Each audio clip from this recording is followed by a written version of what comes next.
6 starts, and Martin O'Neill has had to say, well, I can't leave him out. The former Rangers midfielder, Tugay, the Turkish international, was very influential in the first leg, but he was influential in tandem with skipper Gary Flitcroft in central midfield. How much will Rovers miss him? Martin O'Neill takes a seat. I don't think he'll be seated for too long, alongside his assistants, his trusty twosome alongside him of Steve Walford and John Robertson. Part 2 of this UEFA Cup tie gets underway.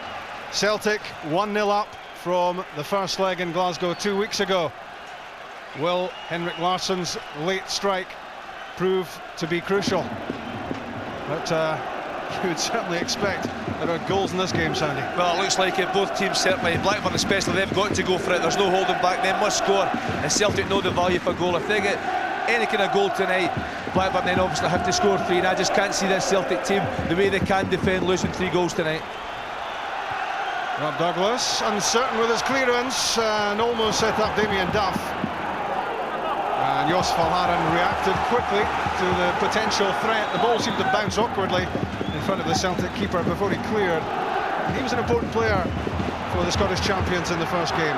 This time it's a Blackburn pass which goes astray, and Henrik Larsson has a free kick.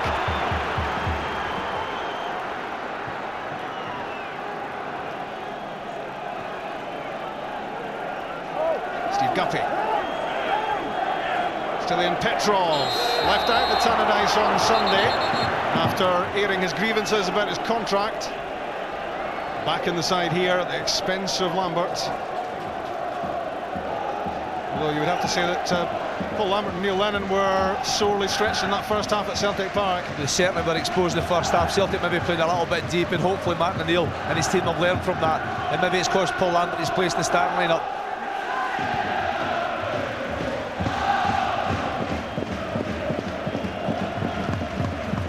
From David Dunn to Brad Friedel, who goes into hospital on Sunday night for a cartilage operation. He's been playing with knee problems for a long time, and finally Blackburn have to bite the bullet and say he'll have to have surgery. And how Blackburn will miss Friedel, because arguably the top goalkeeper in the Premiership this season. Well, the way he's playing just now, if he's not 100% fit, just how could he be when he is 100% fit? He's an exceptional goalkeeper at the top of his form. He was rested last midweek against Walsall in the Worthington Cup.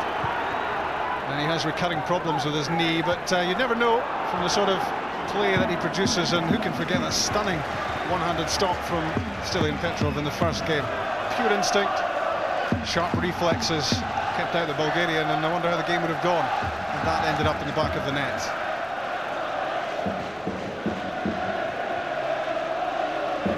It's a good header from Ulrik Larsson using his aerial prowess. Fouled by Hartson. On Lucas Neal. John Curtis into the feet of Dwight York. Useful. It's Damien Duff looking to set something up, and Jos Valharen simply spread himself in front of the Irish winger and stopped that ball getting in. Had to be a good tackle from big Jos Valharen there. Lost his man to start with, but a very good recovery, and that man there, Damien Duff, is exceptionally quick. Johansson and Short, the two central defenders, both up. And the corner kick is poor, it doesn't get that far. And Chris Sutton was able to nod the ball away. He was 5 years here at Blackburn, and of course won the championship, the Premiership, in '95. And that potent strike pairing with Alan Shearer.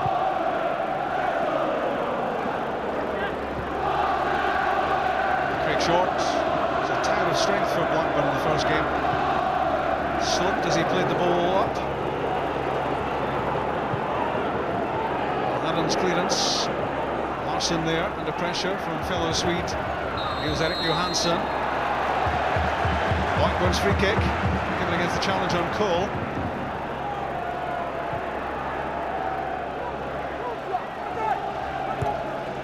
Down the line from Lucas Neal. And that's headed straight back to Damien Duff by Steve Guppy. York having a look. Dunn's header. Balde there. And played away to safety by Sutton. And auxiliary ball boy, Martin O'Neill. Martin will be disappointed with Steve Guppy there, under no pressure whatsoever, gave the ball away in a very dangerous area. Andy Cole slipped as he received that throw from Lucas Neal. A fresh air shot from Curtis. Gives Henrik Larsson some encouragement. Sutton for Guppy. It's a slippy playing surface, and already several players struggled with their footing. That could be mistakes, that could be goals. There's a few loss of footing, just as you say there, Rob. But if Henrik Larsson could have looked up there, made a great run down the right-hand side. Celtic haven't been able to work the ball Lagat's way so far in the match. Balde has time, stayed calm, and played the ball off Dwight York for Celtic's throw.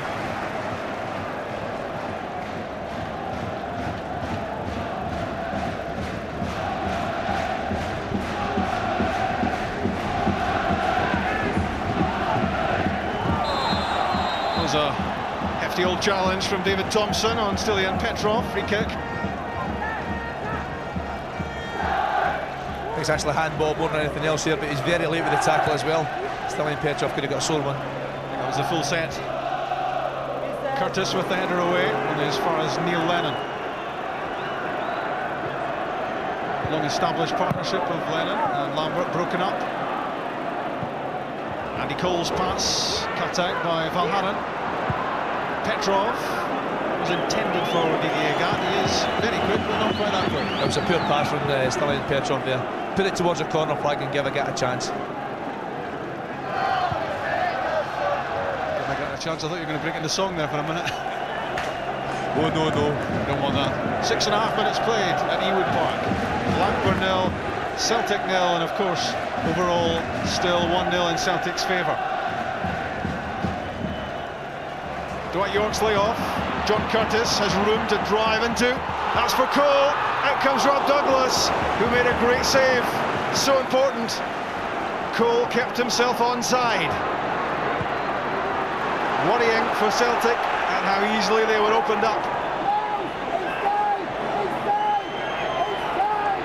Now Guppy against Neal and out.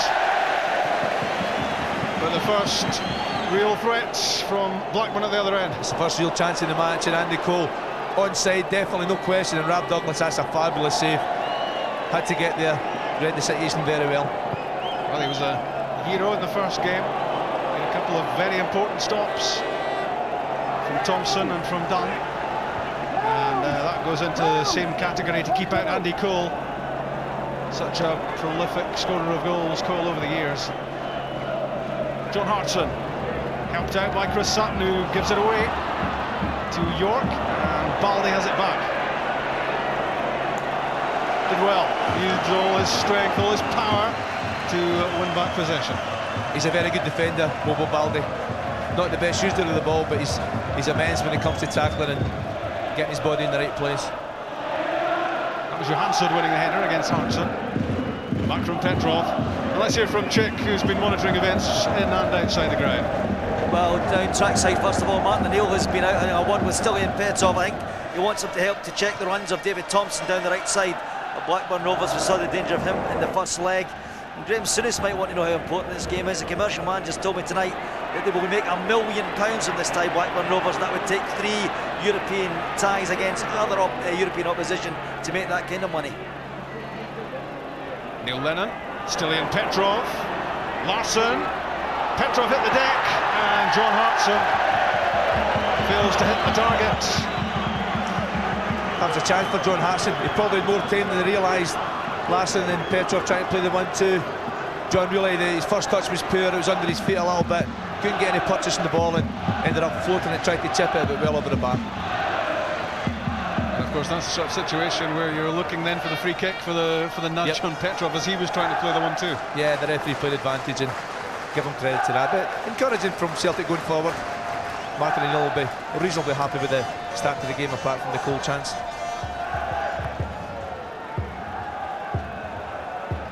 Good play from John Hartson, the target man, cushions the pass for Agat. Neil Lennon, who scored the winner against Blackburn the last time he played Rovers. That was for Leicester in the League Cup 3 years ago.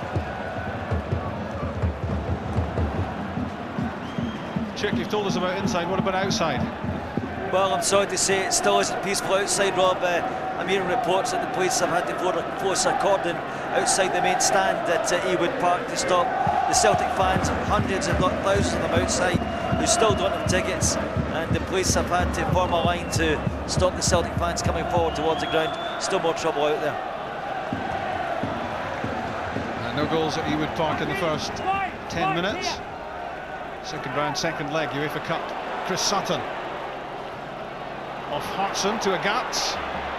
Worth a crack at goal for Didier Agat, but he looked to be in two minds about what to do. Couldn't make his mind up. It's not a good effort at all from Didier Agat, but the pleasing thing for me is he's getting lots of space down that right-hand side, and as soon as Celtic become aware of it, with the pace he has, he could certainly get into areas where he could create chances. The Italian referee, Cosimo Bolognino. Couldn't be any other nationality, really, could he? Is that not a main course? Certainly been a decent starter here at Ewood Park.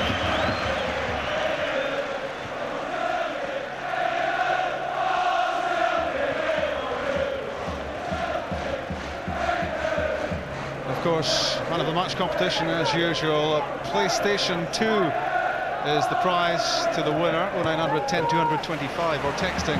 Oh no, there's no texting, I'm told. Just by that phone number tonight. And PS2 player could be yours if you agree with Sandy's selection.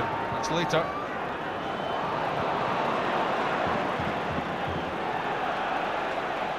Two-guy. This pass cut out by Stilian Petrov.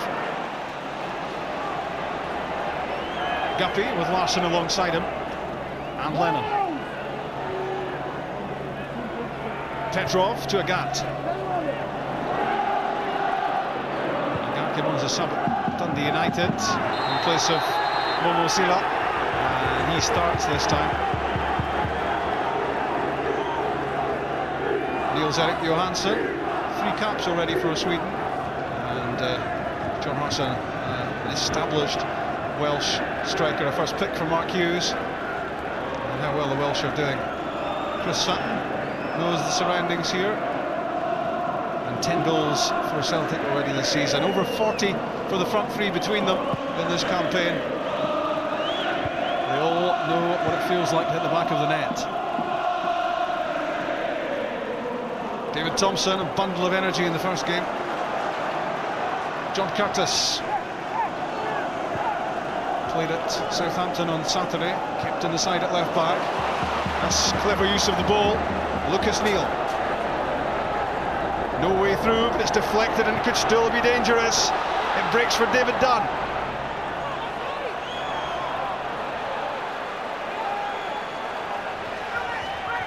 The Australian Neal, straight down the throat of Jos Valharan, but Celtic can't really get it away. It's Thompson, off Petrov. Neal, another chance to cross, and Didier Agat got that away in the nick of time before Damien Duff, who was pouncing, or ready to pounce at least.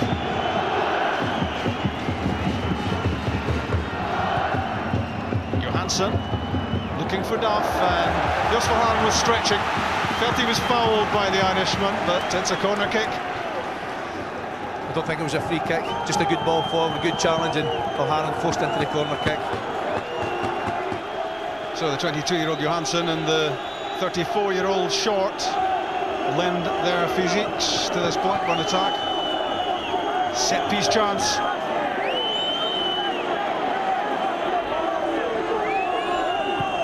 Nearly 14 minutes played.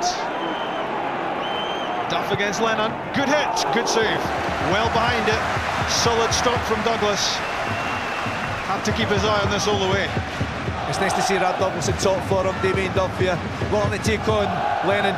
Fires off the shot, right foot through a ruck of players, but Big Rad kept his eye on it. Robertson couldn't get his foot behind the ball, and that's given away by Tugai. Well, he hardly put a pass astray in the first game, Tugai, but it's been a stuttering start from him. A couple of his passes have gone straight at Celtic players, and that certainly gives Celtic some encouragement when you think how it went in Glasgow. Yep, they certainly dominated in there in the other part of the game. Here's Henrik Larsson with a chance! Larsson for Celtic, 15 minutes gone! He's done it again! His 22nd European goal 2 weeks ago, his 23rd at Ewood Park. 1-0 on the night, 2-0 overall. There's a happy man. It's a fabulous finish from Henrik Larsson. What's it they say? Don't panic. He gets opportunity from someone slipping right about the edge of the box. Two players going. Larsson didn't wait. Judged his time to perfection. Went and looked at the goalkeeper and just chipped it over him as casual as you like. It was formation slipping there with Hartson going first, then short, and Larsson was in, and he doesn't tend to miss these. He just lofted it over the diving Friedel, and a glory moment for Larsson, yet another one to add to his collection. Henrik Larsson's 21st goal of the season in his 19th game, and how big is that one? Oh, it's a massive goal. You can't be surprised though. He got the goal at Celtic Park in the first leg. He got a bit of stick from some of the players at Blackburn, the management at Blackburn, but that's the way he answered them, put the ball in the back of the net. Chick trouble in the stands, we hear. There's a trouble in the stand opposite the main stand, Rob. Some Blackburn fans surged forward towards the Celtic support after the goal. The stewards were in very quickly. They've got it under control, but that's a hint that this match is very much on an edge.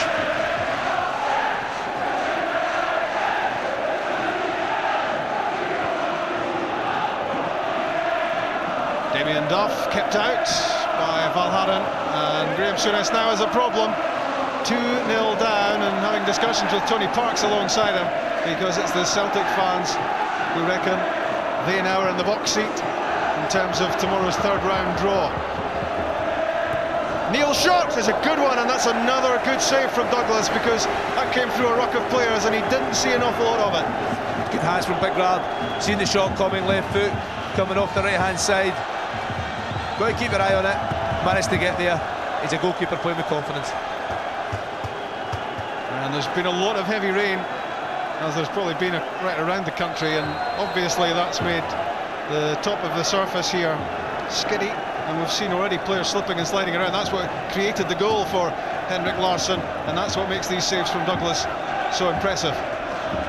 The ball skid up all over the place, but give Larsson enormous credit. He didn't hang about, didn't wait.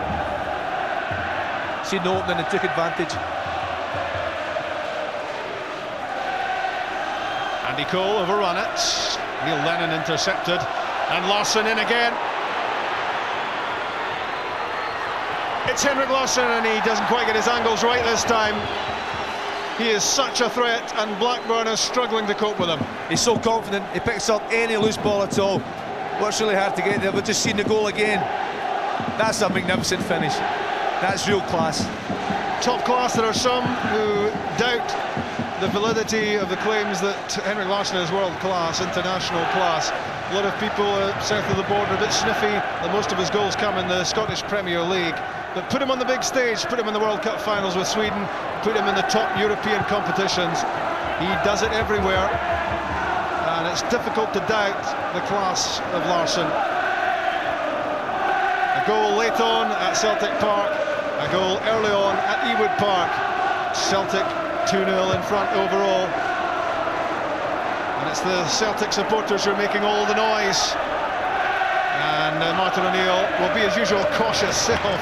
He's hardly likely to be jumping up and down, unlike the Celtic fans, but he couldn't have hoped for a better opening to this match.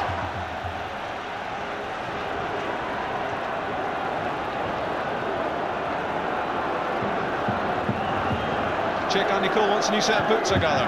Yeah, he came across to have a word with Graham Souness. He's wanting to change into a longer stud. You talked about the greasy surface, and he's a problem with that.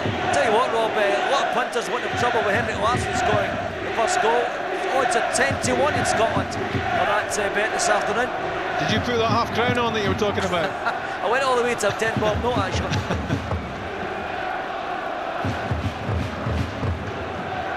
Yeah, 10 to 1. Some bookies were offering against Henrik Larsson getting the opening goal. Obviously, I haven't seen him play too often. I think that must have been the English bookmakers.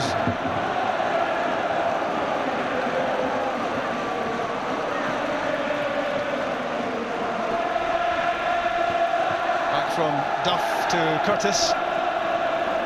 They're done. Good challenge, Neil Lennon. Oh, well, surely he got the ball. Neil Lennon pointing to the ball and saying to the referee, I moved it on, I must have made connection, which he did. He did. The referee's got that one wrong. The players went down very, very late, David Dunn. But Neil Lennon certainly got good contact in the ball. There's no way that's a free kick. Well, if this counts for Blackburn, Celtic will be furious.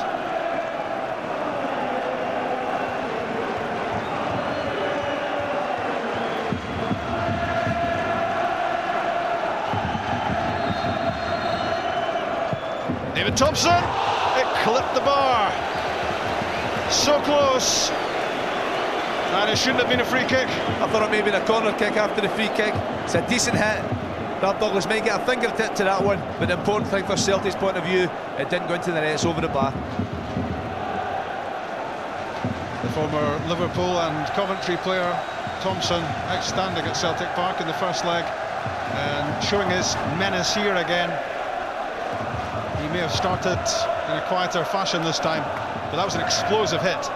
And you might quibble about the free kick, you would definitely quibble about the free kick, but you wouldn't quibble about the quality of that hit from Thompson, which would surely have beaten Douglas had it been just a matter of inches lower.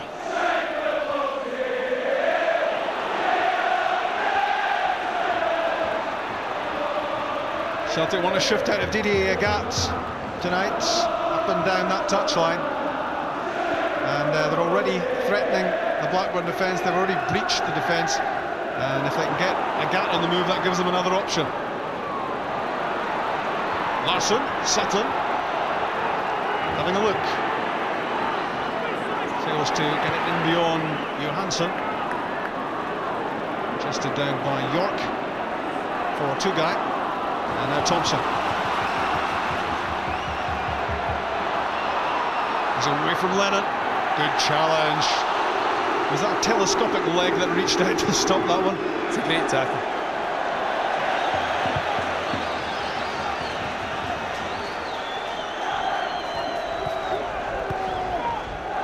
We're almost at the midway point in the first half. And if you just joined us, you've missed Henrik Larsson's second goal of the tie. And his 21st goal of another very productive season.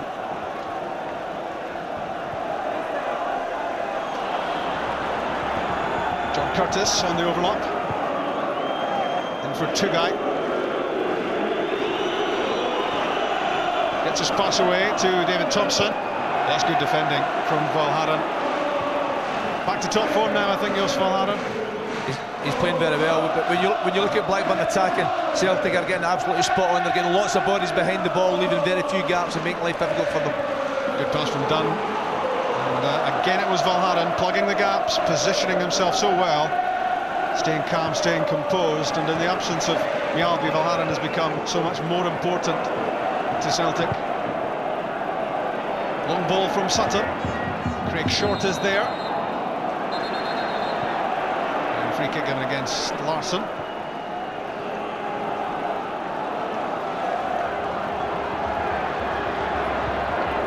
Useful pass for York, but again the ball gathering pace off the surface. Balde content just to hammer the ball clear.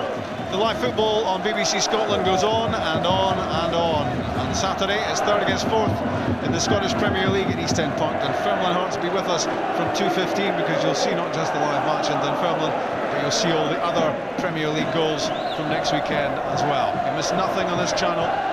It's the only place to be for Scottish Premier League football. That's a foul by Sutton. I don't think there'll be too many arguments about that one, not even from him. No, it was clumsy more than anything else, but competitive. And Celtic have got to make sure that they compete for every 50-50 ball. And just a little bit, you just see Chris here, certainly late in Tugai. Nothing dangerous, mind you. Chris Sutton leaving his calling card. That's It's a poor one, poor touch from Damien Duff. Normally the ball sticks to his feet. Neil Lennon, Didier Agat.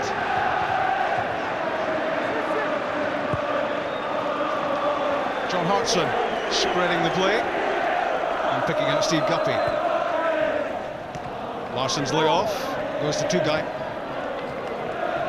And now Neil signed from Millwall. And looks a decent signing for Graham Souness as well. Johansson played up for York. Dwight York couldn't keep it under pressure. And Jos Verhaeren got a sore one. And Jos Verhaeren still down. That's a worry for Celtic. It was certainly a late tackle. The referee was going to give the free kick, played advantage. And that's the last time Martin O'Neill will want is one of his defenders injured. Petrov came down that time. That was a free kick, but it was the one before that where Jos Verhaeren got caught. Stilian Petrov making it public at the weekend that he wouldn't be signing another Celtic contract, but as Martin O'Neill points out, he does have a contract currently which takes him to 2005. There might be time for a little deliberation between now and then. One or two to say the least. He'll be concentrating on football tonight. The plan working for Celtic so far, always a gamble when you do something radical like leave Paul Lambert on the bench and play 3 centre forwards in your lineup. That's a gamble, but it's certainly working at the moment. But even before the Celtic scored the first goal, the opening goal, they certainly were playing very well with lots of confidence and well in control of the match. Back from Curtis to Friedel. He's been in top form, Brad Friedel, but there was nothing he could do with Henrik Larsson bearing down on him. He did everything he could to stop the ball going in, but it was so cleverly chipped over the keeper by Larsson for the only goal so far. 1-0 in the night, 2-0 overall. But a long way to go. And David Thompson has already clipped the crossbar. Neil showed too much of it to Steve Guppy, who can now roll it down the line for Larsson. A wild challenge from Thompson. It's a hard challenge, but I think it was a fair one, to be honest. But Henrik Larsson, credit for holding the ball up, nowhere to go. All I wanted to do was win the throw-in. You tried telling him it was a fair one. Henrik sees him coming, don't worry about that. Came off the head of Sutton and out.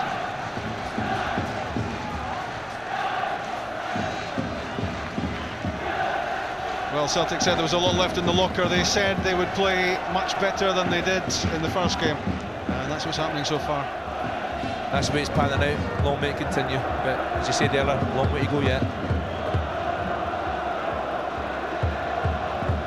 Niels-Erik Johansson to David Dunn, and now back with Craig Short. Bags of experience, more than 500 top-flight games behind him. Balde in the inexperienced category in terms of top-flight football. And he's learning.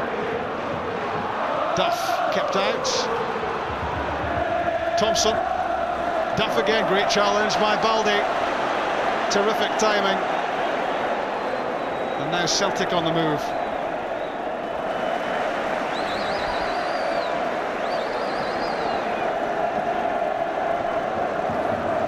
Well, a view from that Celtic technical area must be pretty good at the moment, and certainly the scoreline makes good viewing from Celtic and from a Scottish viewpoint with the champions of Scotland 1-0 up on the night.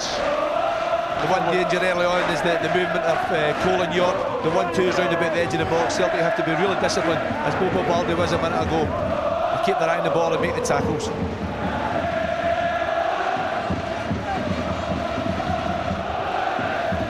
Short to Johansson, the two centre-backs for Blackburn. Lofted on for Andy Cole, but you knew the minute the ball was played there by the centre-half that Andy Cole would never catch it. It's got to be played into feet. It was too heavy. As soon as the ball hit the ground, it was only going one place, was to skid off the ground with pace. See the goal again here. Lucas Neal certainly got to sleep, thought the centre-half was getting it. Henrik Larsson wide awake. Then we'll see that goal a lot of times over the next few days, I'm sure. He's gotten to sleep, Sandy, but he's unlucky as well. He's not expecting his centre-half to lose his footing, is he? But then Larsson was so quickly on the move, wasn't he? Try telling Graham Souness that one. John Hartson struggling to get a grip of the pitch, that is. Agats. He too, pretty ineffectual, Didier Agats, so far. That's the one string that's missing from Celtic's bow. Well, remember now, the rest of this game's all about defending properly. Don't lose 3 goals and they're through, so you don't worry too much about the attacking aspect at the moment. Just try and play and catch them on the break. That's a great bit of play from Neil Lennon to get the pass back to Steve Guppy. He was fouled in the process by the looks of it, but he got the ball away. Here's a Gat. Mulharan's cross, Sutton's flick, and Neil plays the header to Tugay. And then Curtis.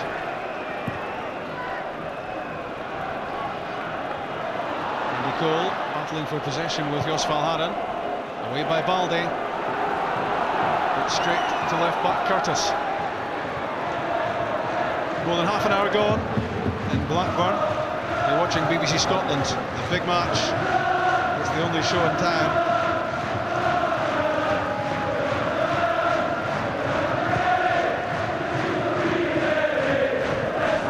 Neil, stretched a bit by the pass from Tugay. It's short, but look at the closing down work being done by Petrov.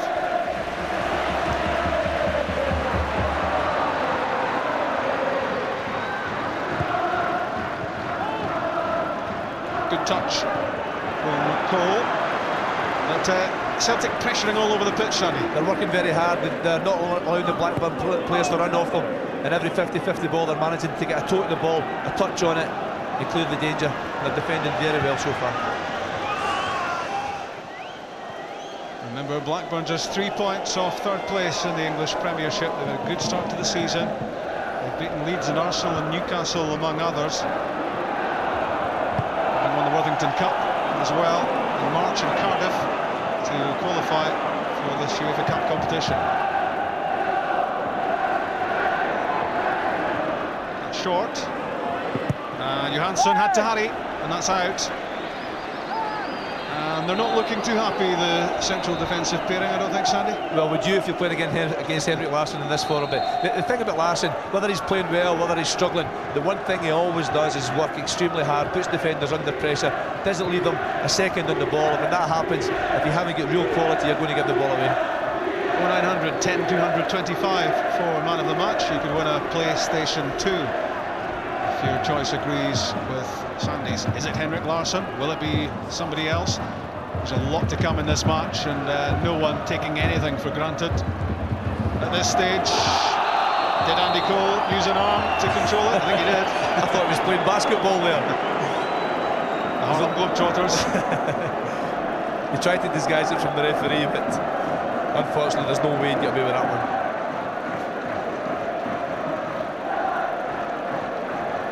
Andy Cole has scored 15 Blackburn goals so far. Signed 11 months ago for £8 million.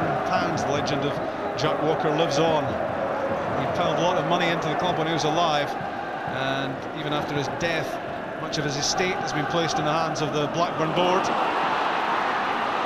Dunn unlucky that his pass clattered back off the heels of Cole, as Blackburn Rovers looked to be in on something interesting there as they attacked with a lot of pace.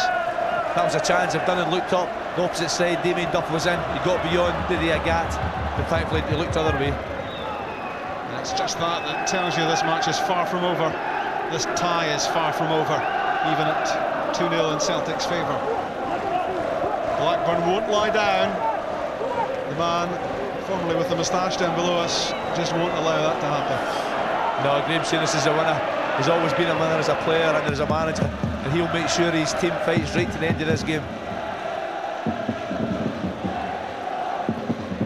Friedel with that strapping on the problem knee. York's flick to Cole, and that's straight through to Douglas, but a lot of credit there goes for Bobo Balde for the pressure he was putting on Andy Cole, which made sure that the header was not too harmful, and the link-up with York didn't really come off. It didn't. I think as long as Celtic keep Blackburn playing high balls forward, then the three big lads at the back will defend it well. It's the ball on the ground that's always the problem, the quick movement in the front two. Handball by Damien Duff. Well, Graham Souness doesn't have a moustache anymore. Chick does, I gather, at the moment. What's the former Rangers manager up to, Chick?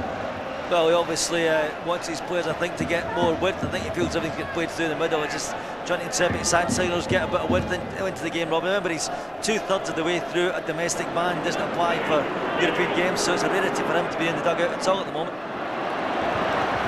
Good work in defence from Damien Duff, with a poor pass. Sets up Celtic and Lennon. Sutton, Agat, Larsson. There's a fiddle push from Niels-Erik Johansson. Got away with it. 10 minutes from half-time. Sutton, all the calmness in the world. Petrov, Larsson, Petrov, Thompson in the way. Short clears. Back it comes from Larsson.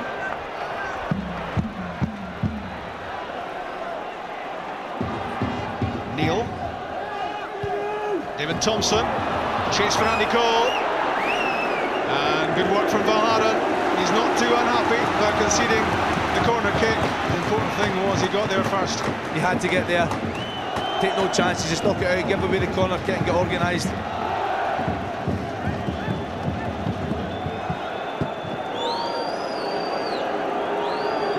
Craig Shorts pushes up into the penalty box. David Thompson's corner kick. Hartson was there, only as far as Dunn. It gets a flick on its way in, and that's a terrific change of direction from Rob Douglas to make the save. Lucas Neal it was who flicked that on. It's a high corner kick right to the back post, not the best of headers. Dunn picking up, also one thing in his mind to hit the shot, to the deflection. Rob Douglas, right place, right time again. If he changes feet, and that's more difficult than it actually looks. And I think Chick, Martin O'Neill was pointing out the dangers posed there by David Dunn's positioning. Well, I certainly heard from here when the corner was getting lined up. He was screaming at someone to come and pick up Dunn at the edge of the box. It was totally unmarked. Martin O'Neill, if they didn't hear him, I think everybody else in the crowd did. A shot from Dunn, the flick from Neil, and again it's a good solid first half from Rob Douglas, and that gives confidence right through the team to Celtic if they think their keeper's in that sort of form. And you've got him putting up a solid shot at one end, and Henrik Larsson always likely to score at the other, and then you've got a pretty good combination. Yeah, they're strong right through the team. The three central defenders, they miss Mial, but there's no question about that, but they've now got a very good understanding, and the three of them do defend well. Magnus Hedman also still out injured. 2 Swedes on the casualty list at the moment, and he will certainly be competing for the goalkeeper's jersey when he's fit again. Hedman, he wasn't bought just to sit on the bench all the time, but Rob Douglas looking as if he's up for the challenge, and he wants to play because he wants to keep his Scotland place as well. Well, if Edmund wants in, he's going to have to, when he gets a chance, if he gets a chance, he's going to have to play really well, because big Rob Douglas, for me, he's made this position the #1 at Celtic his own. Flick from Cole. There's Dunn, aimed at Duff, and good defending by Didier Agat.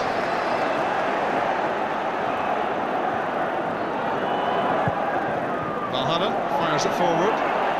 Just Sutton did so well to do with that. And Petrov plays it wide to Guppy.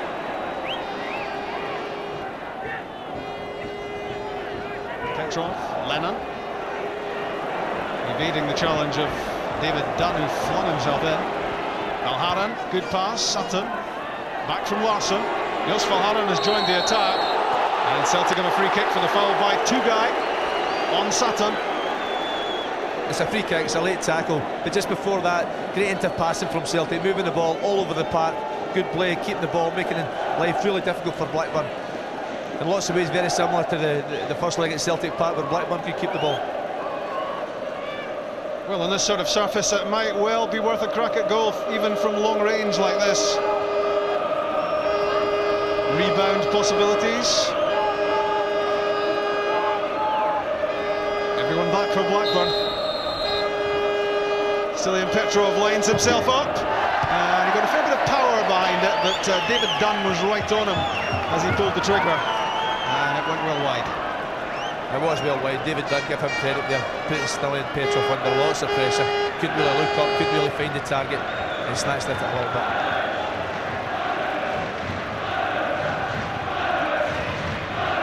Well, just 5.5 minutes left of the first 45, plus any stoppage time to be added.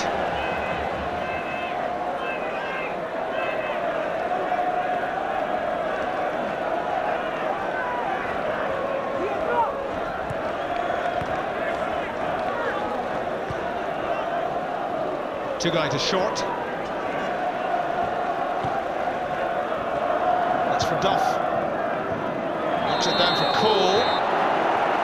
He was caught, and he's won a free kick against Valharen's challenge. I think it was actually for high leg more than anything else there. I think Valharen got the ball, but his leg was very high. The Italian referee deeming that dangerous play. Well, this was just the position from which David Thompson struck the bar earlier in the first half. Rob Douglas will be on his toes here.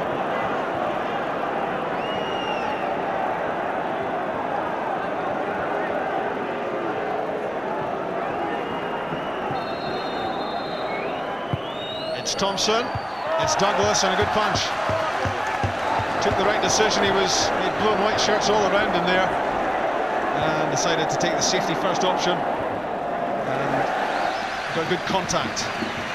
It was a variation of the free kick, wasn't it? Tried to catch Celtic out. Big Rad made his mind up, decided to punch, and cleared it.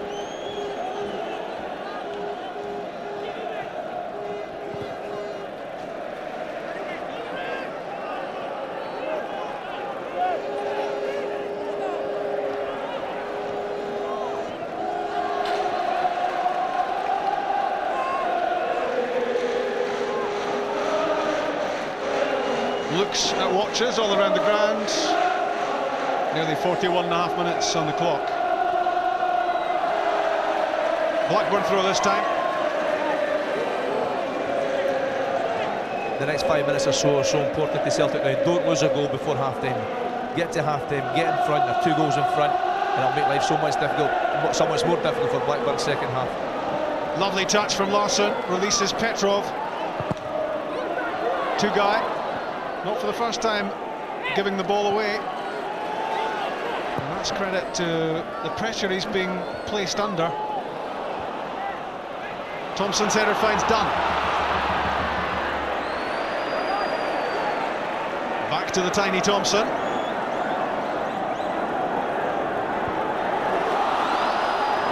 Again David Thompson, off Larsson. And Petrov fires clear. He was a threat in the first leg and nothing much has changed. Thompson, for Blackburn, looks the man most likely to hit back. He's a good footballer, he's very good on the ball, he's very, very dangerous. Looks as if he can hit a shot, and also very creative. As I said earlier, Celtic have lots of bodies behind the ball and willing to throw any part of their anatomy on the road to make sure he stays away from that goal. Two guys pass intended for Andy Cole. He's stretched out, tried to get a touch, tried to kill the ball. Couldn't quite get there. It's been a first half of frustration in the main for Cole, who had that chance early on. He was thwarted by Rob Douglas, and there hasn't been too many glimmers of opportunity for him since that moment. Larsson and Baldi both went for the header.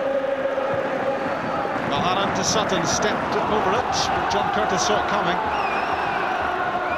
Now Duff, fouled by Gats. That's a good free kick to give away. It's a dangerous area. Blackburn are going to break down that left-hand side, better to stop the play.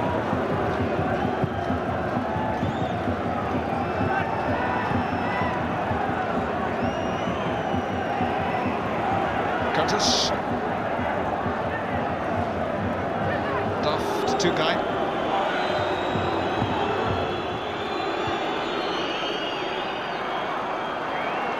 Valharen. He's given it straight to Thompson, and this time off targets. Off balance as he struck it and sliced well wide.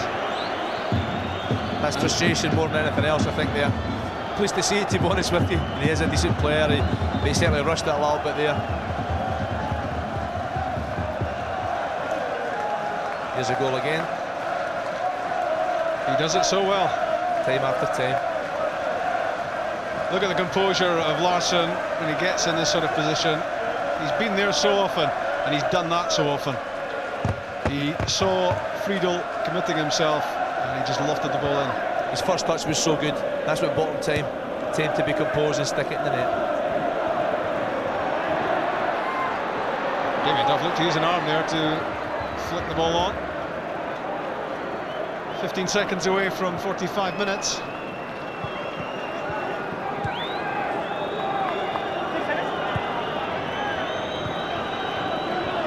Andy Cole dropping deep to pick up possession.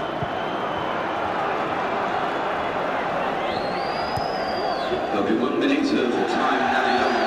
1 minute. And signs of frustration creeping into the Blackburn play as we enter the first and only minute of stoppage time at the end of the first half. Yeah, they are frustrated. I'm sure Graham Souness will talk about that at half-time, try to get them settled down again, try to lift the pace of the game if they can. They have to get a goal soon, start in the second half, but Celtic are so determined tonight. They've played so well for 45 minutes. The captain, the goal scorer, Henrik Larsson.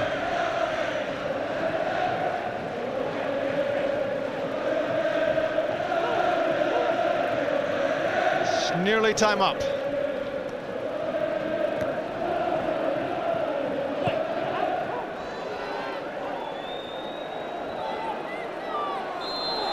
Sutton's challenge on Tugai, and a Blackburn free kick. Will there be time to take it? I don't think so. That's the first half, and what a first half for Martin O'Neill and for Celtic. Henrik Larsson's goal, added to his late strike at Celtic Park 2 weeks ago, means that Celtic now have a 2-goal advantage. Thanks, Dougie. It's been a good show so far, but Martin O'Neill will have been impressing upon his team in the away dressing room here that the job is only half done.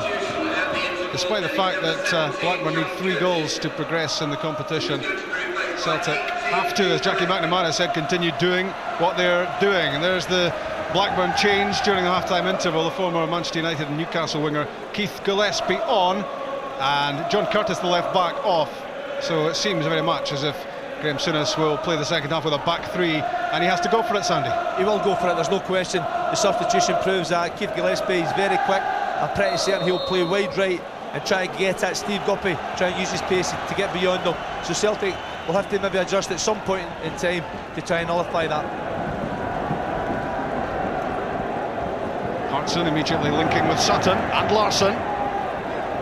The trio working well. And almost a corner kick, not quite.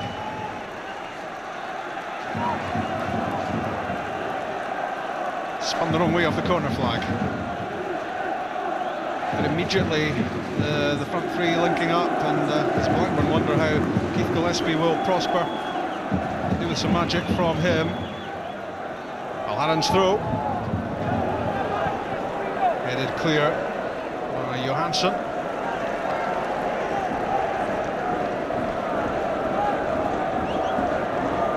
Celtic really have to just begin all over again. They've got to forget all about the fact they're 2-0 up overall. They have to continue to try to play the way they've been playing tonight, Sandy, so far. Play to their normal system, their normal style. Don't try to change. Do what they're good at. Defend well, hit the break, and play good passes. And that's an early encouraging sign with Didier Agat doing good work to win possession for Celtic. And Petrov had to move it under pressure from Thompson. Larsson looking for Larsson. Gets it back, the former Hibs defender. Change of pace from Henrik Larsson. Here's a chance, not far away, brushed the outside of the net on its way wide. Good effort. It's a great shot from Henrik Larsson. Steve Guppy thought it might have been offside when he played the ball to Larsson, but again Henrik didn't hang about. There was always one thing in his mind, that was to have a go. Friedel had it covered, but worth the effort.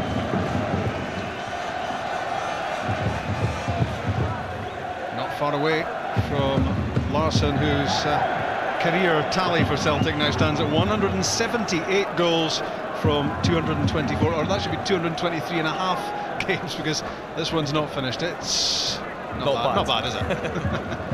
That's exceptional. He's a quality player, and no matter the criticism he gets about staying in Scotland, it doesn't matter where you play, you have to put the ball in the net, and it takes ability and class to do that. Chris Sutton in partnership with Hartson and Larsson. Sutton playing just off those front two, and Blackburn have struggled to deal with it. Guppy for Larsson, here's an opportunity, Chris Sutton and John Hartson, what a miss!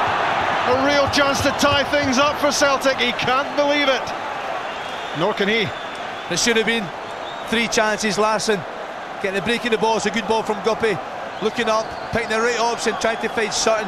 He mishit it, Hartson wasn't expecting it. I'll be disappointed with his final effort. He should have been on his toes, ready for it coming. Sutton was stretching, but John Hartson wasn't, and he just tried to place it with his instep into the corner. And he's been in such top form that you really would have put an awful lot of money on Hartson tucking that chance away. 11 goals this season from just 6 starts. He's been almost a permanent fixture on the bench for Celtic until recently. And well, you were just looking for the net to be ruffled by Hartson's effort and for Celtic to be 3-0 up overall, at which point any sort of Blackburn comeback would have been a long shot. Blackburn might benefit from that boost.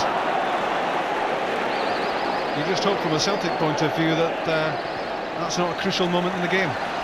Well, it could be, but the way Celtic are playing, there's no reason why they can't build up more attacks, create more chances. There's a massive gap, just looking at the play now, with Gillespie coming on, Lucas Neal and Curtis going off. Lucas Neal's tucking into play almost as a centre-back, and there's a big gap down that left-hand side with Celtic attack.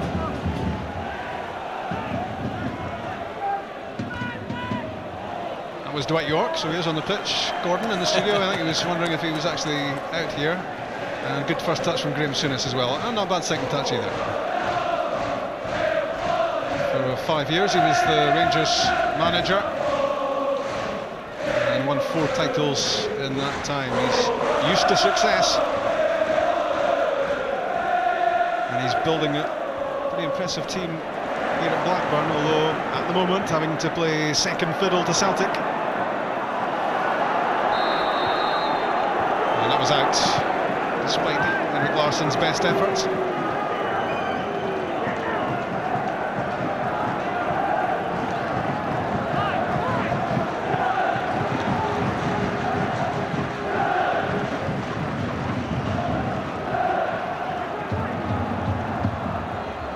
York and Cole, such a fantastic partnership over the years for Manchester United. Their high point was 1999 when they led Manchester United to the treble of the Premiership, the FA Cup, the Champions League, and they've just scored goals for fun in their careers.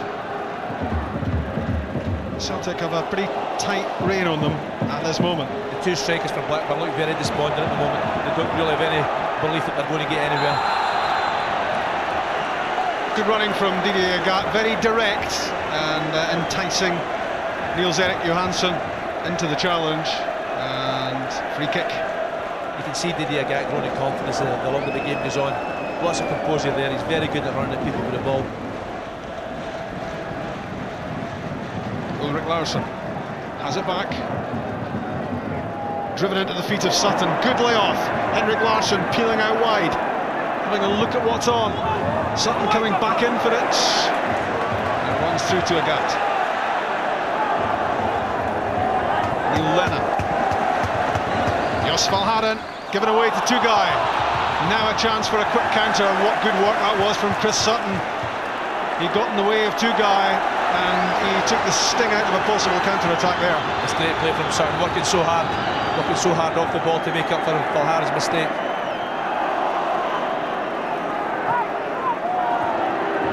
Larsson teasing and tormenting the Blackburn defenders. And Bobo Baldi winning that battle with Dwight York, who really didn't want to know.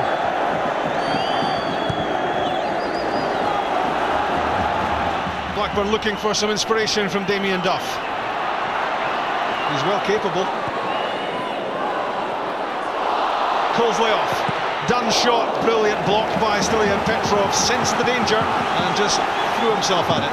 That's typical of the way Celtic defended, throw their body in the road.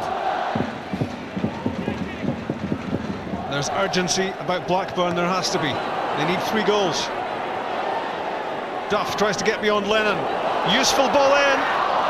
And the header is a disappointment from David Thompson. Didn't really get over it, although he's got a long way to get up. He was under a lot of pressure. It's a decent ball in. Good pressure from Celtic. A little bit of a free header, but not his best strength, obviously, in the air. It's been a good start to the second half. That almost 8 minutes gone, and this is Abdul's first touch of the ball. What does Martin O'Neill make of it, I wonder? Chick knows.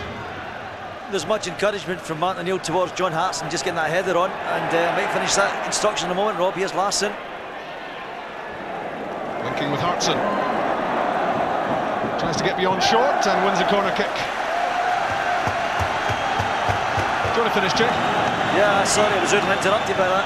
Chance another one for Celtic. I think Martin O'Neill's trying to tell John Hartson not to get sucked too much in the middle. He wants him to drift right a little bit more, come off Larsson a little bit more. He's saying that all the time to him, but certainly going well up to now.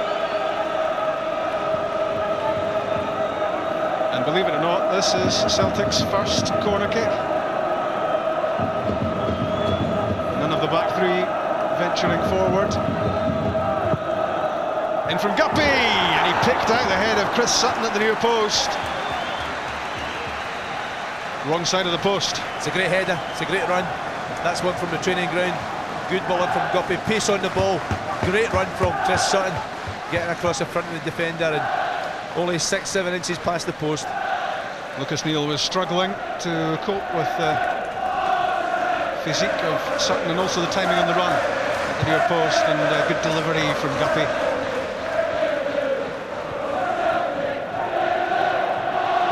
Here's Dunn for Duff, and the pace of Didier Agat means he's never likely to get caught out in terms of pure speed.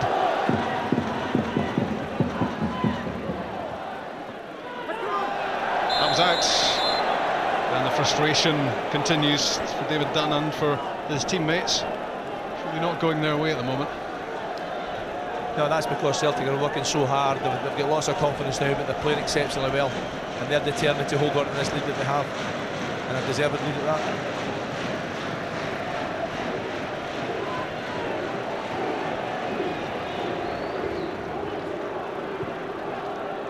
Gillespie to Dunn, to Guy, Andy Cole, here's an opportunity, but he's offside, it won't count. Even if it had gone in, Larsson was there, but the flag was up. It's a good run from Andy Cole, trying to stay onside, but you can see it there. There's only inches in it, half a yard at the most. The assistant referee on the far side, give him credit, absolutely right. And Ulrich Larsson making sure.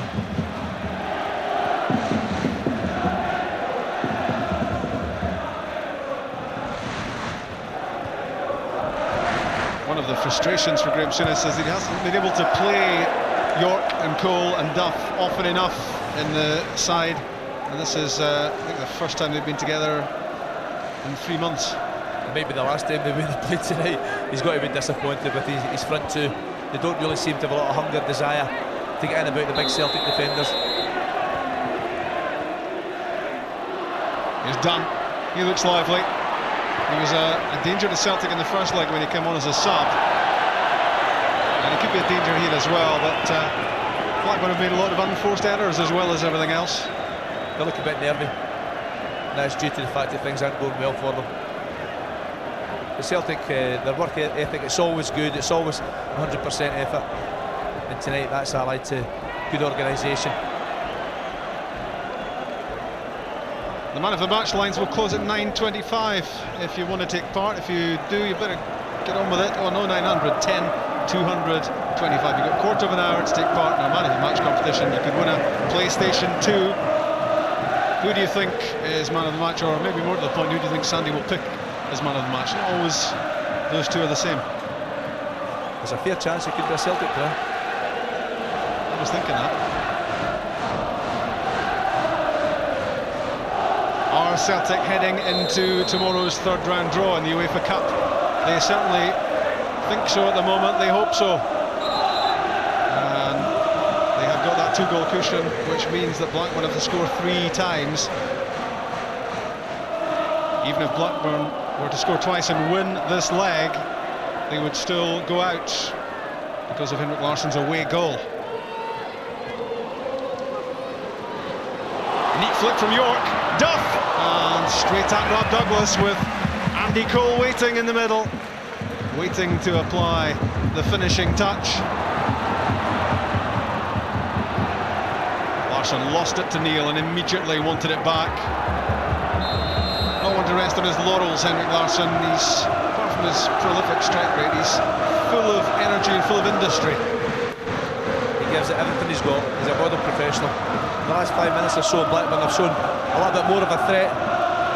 Almost scored in the offside situation, and Damien Duff getting beyond the idea gap.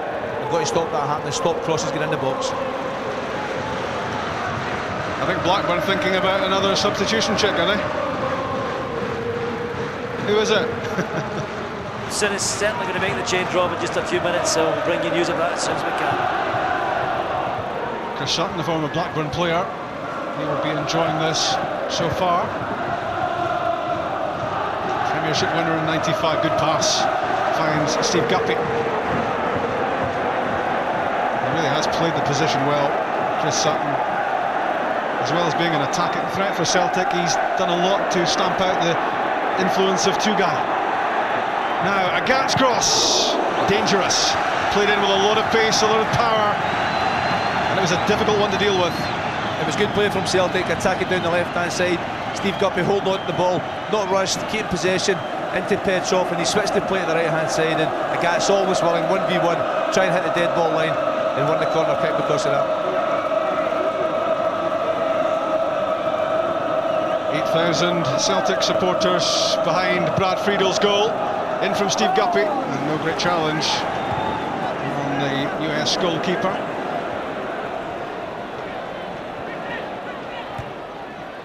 Hooked away by Lennon. It was short. Cole to York. This looks promising for Blackburn with Gillespie.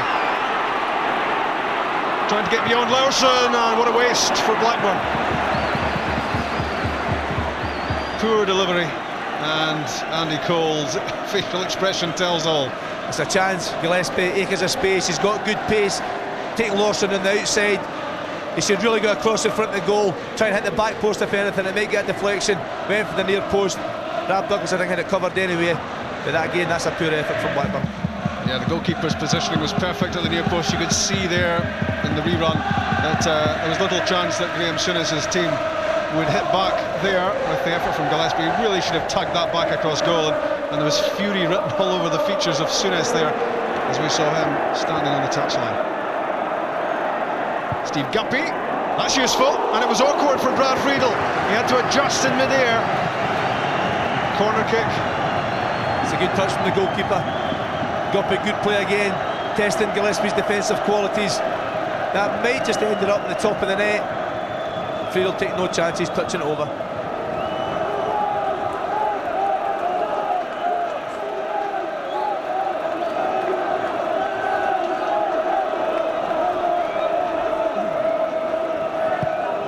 Still in, Petrov fires in the corner kick, and John Hartson, if he'd made up a little bit more ground, would have been able to stroke that into the net unchallenged. It's a great corner kick. Left-hand side, right foot, lots of pace, lots of curl on the ball, just asking to get attacked. But I think you give Blackburn credit there. Their big defender stood their ground, didn't let the Celtic forwards get across the front of them. Martin O'Neill says, keep this going, keep up the work rate. Balde, under pressure from Duff. Thompson, by Harron's challenge. Keith Gillespie, handball, not given. And chipped by Guppy to Larsson. Now Lennon. Given away by Tugai to Sutton.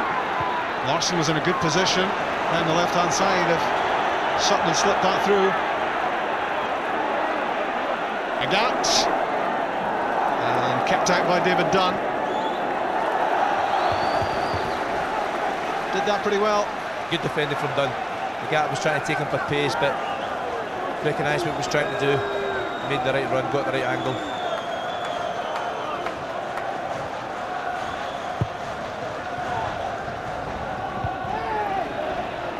Neil Lennon on the end of Grant Friedel's kick out. Johansson. Valhaeren in charge.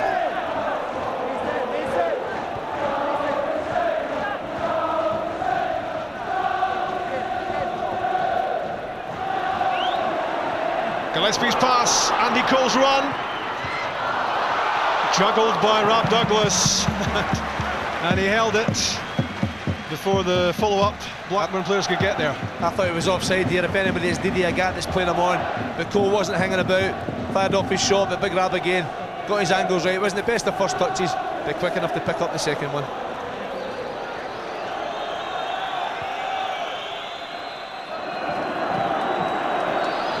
John Hartson making life difficult for Lucas Neal.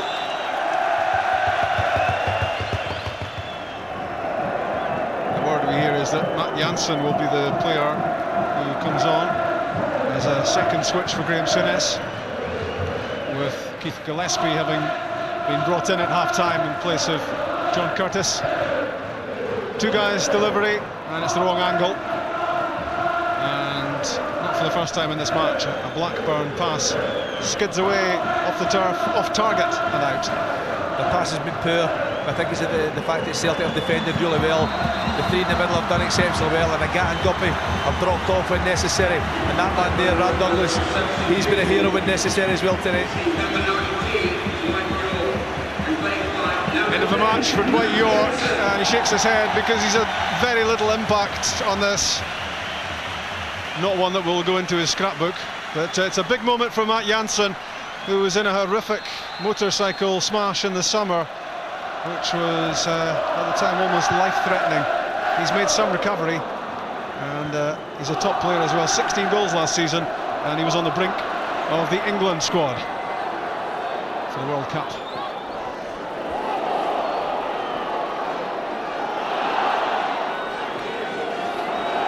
Here's David Dunn, equally at home in central midfield or in the wide areas. Two-guy strokes a pass out to Keith Gillespie. Cruz is past Steve Guppy, now needs a good ball in, and it's not a good ball in. It's right down the throat of Rob Douglas, no challenge on him, and again Gillespie is a disappointment. It's a poor delivery. His pace got beyond Guppy with ease. It acres of space to pick a Blackburn player out, but threw it up high and big grab. Food and drink to him.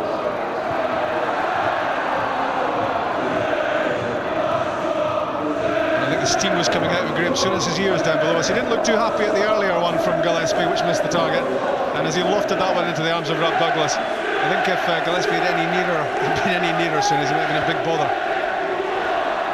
Good movement from Andy Cole, but movement which took him into an offside position. Yeah, good play from Celtic again. Useful hard, recognising if he lets him go, he's in behind him. I don't think he was offside. Half a yard. But you mentioned Keith Gillespie there. I bet he's delighted he's on the far side of the pitch, well away from Graham Souness. I think he still might hear him. I think Graham fancies a stronger drink than water. Let's hear from Chick.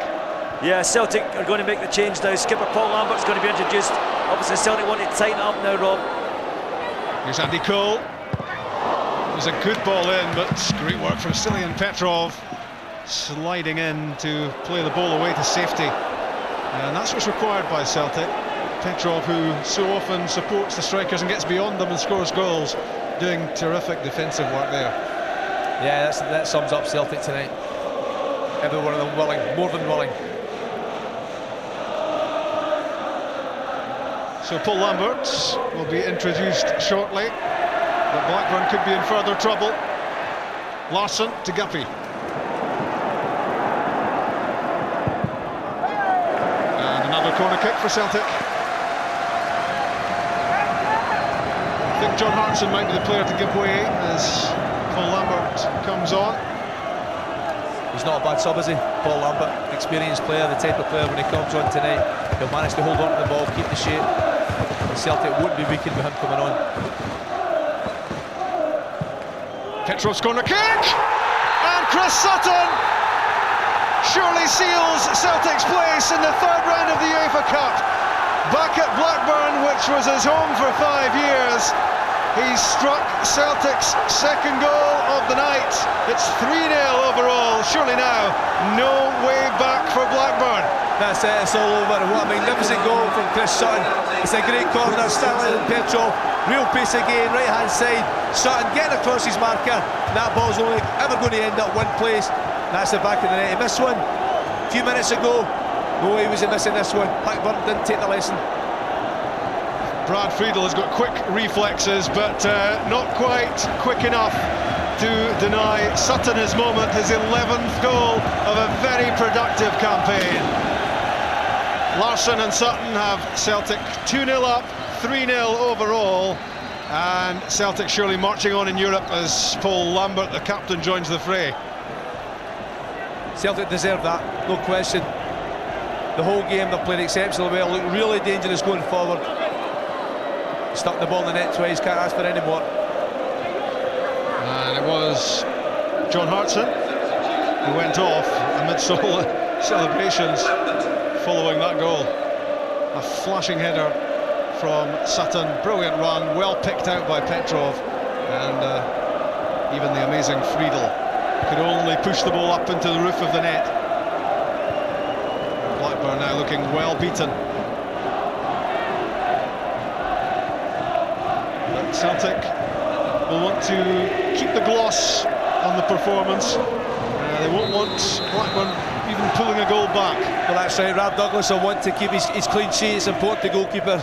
The defenders won't want to lose anything, and this whole team are so determined. They'll want a right good result tonight. They could add to it, because as Blackburn push forward trying to get something back, there are holes appearing, and Henrik Larsson not too far away from that cross from Sutton.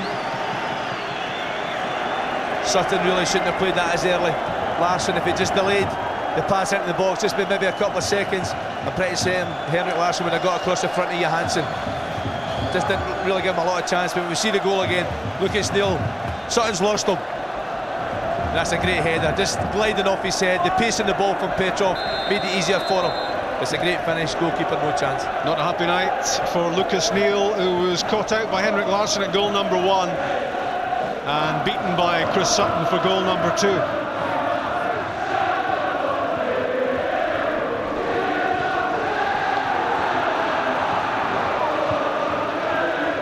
Well, you think about great Celtic performances under Martin O'Neill, games against Valencia and Juventus and Ajax, terrific showings against top teams. But this one's got to be up there, Sandy. There's no question. And when you look at the first leg, everybody said Blackburn were the better team. There's only one way to answer them, and they've answered them big time tonight.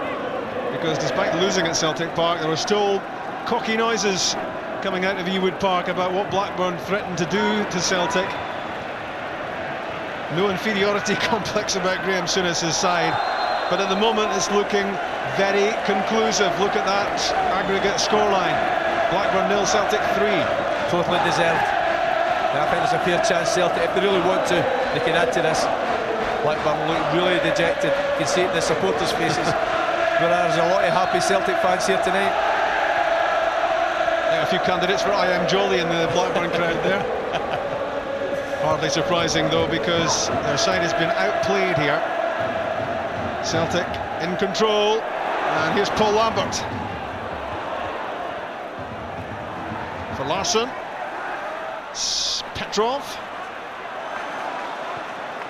Might well have elected to have tried a quick hit there, Petrov. Lost his chance. And now counter-attacking Keith Gillespie. Good challenge, Ulrich Larsson. Corner kick. That's a great challenge. Larsson certainly didn't give up. Gillespie's got great pace going forward, but Larsson watched the ball, stayed on his feet, avoided a little shimmy. I think made a good tackle. I think the 5-foot-long legs helped him there.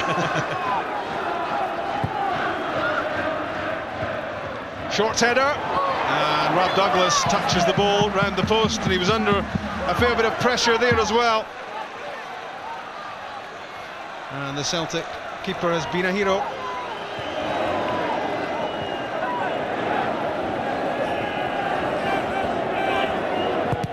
Petrov's cross charged down by Chris Sutton. Didn't quite know where it had gone, but the important thing was he got in the way of it. Sutton's been incredible today. He's worked all over the park, middle of the park, back defending, and scoring goals. Duff's throw. Did he get there?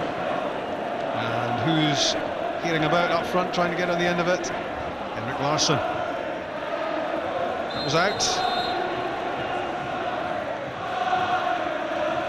Well, he's got to be happy, hasn't he, Martin O'Neill, with what his side has come up with here tonight, and sending out a strong message about the quality of the Scottish champions. Not only will he be happy, he'll be extremely proud. His team have really performed for him tonight. He took all the criticism after the first game from just about everyone. Kept quiet, kept his dignity, and answered them back. Yeah, and what he kept on saying, Martin O'Neill, was, yeah, we did play pretty poorly, and yeah, we were outplayed at times, especially in the first half by Blackburn, but what was the result? But remember, at Celtic Park as well, Celtic didn't play as well as they played tonight. They defended every bit as well. Ralph Douglas was man of the match that night, and his defenders in front of him all played well. And they've added to that tonight. They've defended every bit as well, but they've created lots more chances and been much better attacking-wise. That's a late one, David Dunn. David Dunn on the fringes of the England squad. No mentions at the moment internationally for Chris Sutton, but this sort of showing really must or should catch the eye of Sven-Göran Eriksson, because maybe Sutton exemplifies what Eriksson doesn't currently have in the squad. Well, I tell you what, you look at some of the players. Andy Cole played for Blackburn tonight, and compare him with Chris Sutton, and there's no comparison for me. Sutton's attitude, apart from anything else, is better, and he's got real quality. Gillespie lost it, but it, fortunately for him, broke through to Matt Janssen. Duff skips away from Lagat, squares it to Tugay. Too high.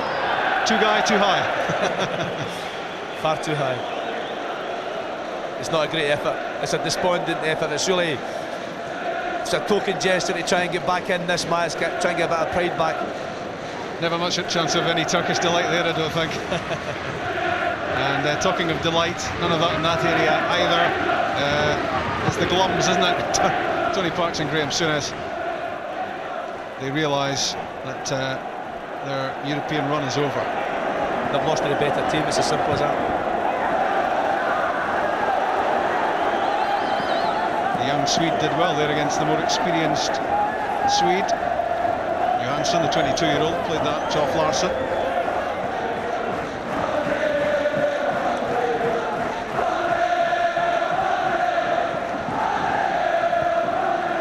Played away by Dunn, straight to Valharan. Now Tugay gets it back from Cole. And that's away from Janssen. And Rob Douglas, not content to doing good work inside his own territory, outside the area there to act as sweeper.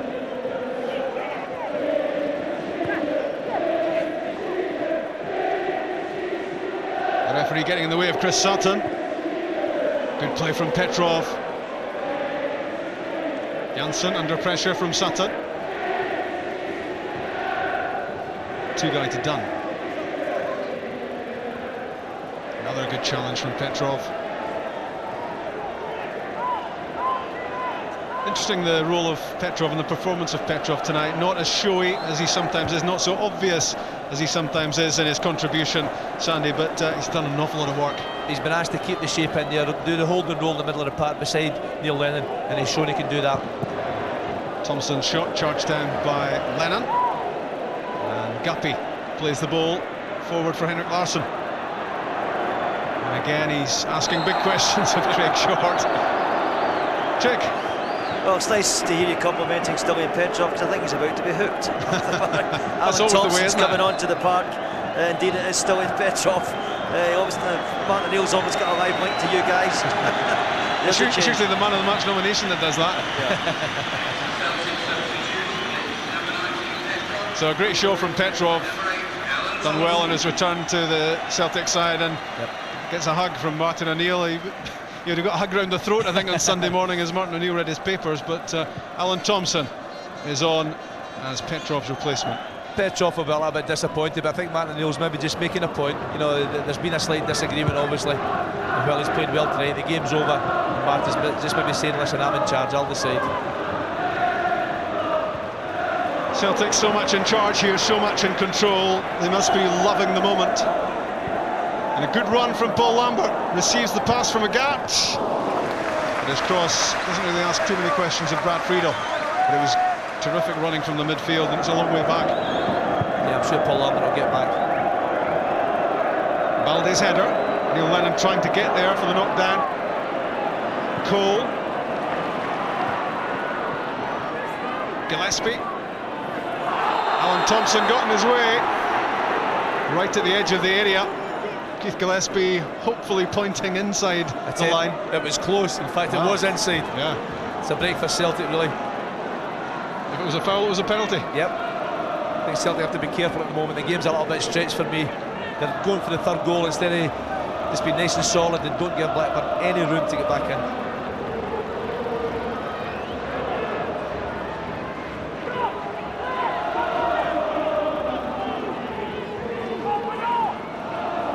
"12 minutes left in Lancashire."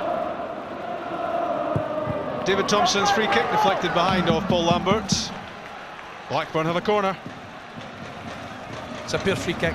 Thompson, we know he's getting better delivery than that. Exits. Blackburn supporters, a lot of them. They've suffered enough. And another good take by Douglas. You're almost expecting him to grab everything the way he's played tonight. Nothing much has been spilled. He's played very well. That's 2 games in a row.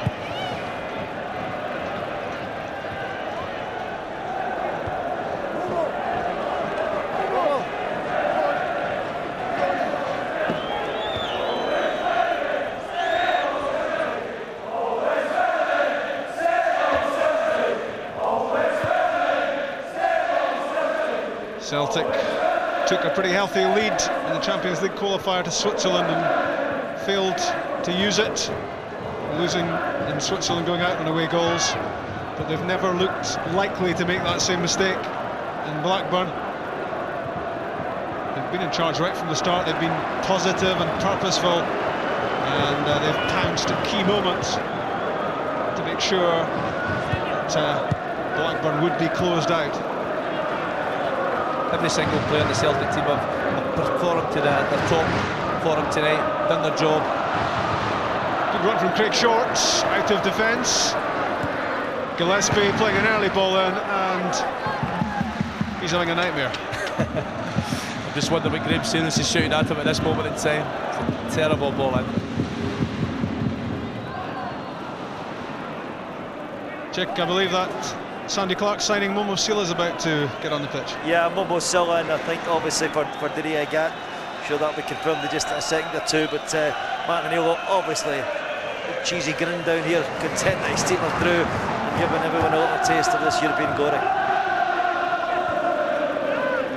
Sila, who started at Tannadice on Sunday in the BBC Live match there, but giving way to Agat as a starter for this one.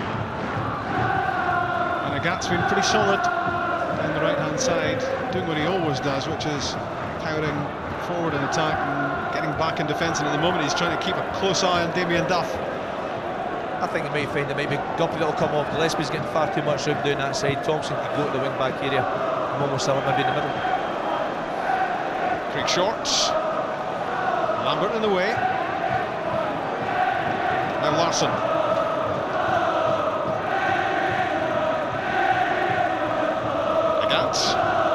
To Chris Sutton, and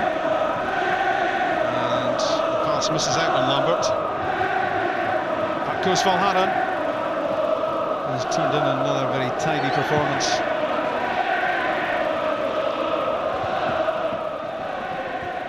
That was Balde. Andy Cole thought that was his, but he obviously hasn't met Bobo Balde too often. He'll know him now.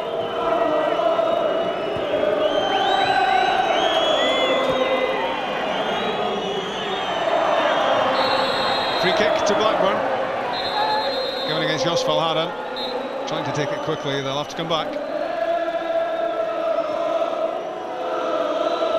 Momo Sila is at the touchline, ready to come on. Substitution with number 7, And it is to be a straight swap down the right-hand side. Agat off, Sila on. And Agat, who was quiet early, but he made a useful contribution, Sandy. Yeah, he's played well. As we said, he grew in confidence as the game went on. I'm a little bit surprised that Martin's taken him off, to be honest with you. But Momo will come in. He'll slot in for the last 8 or 9 minutes of the match and won't let anybody down.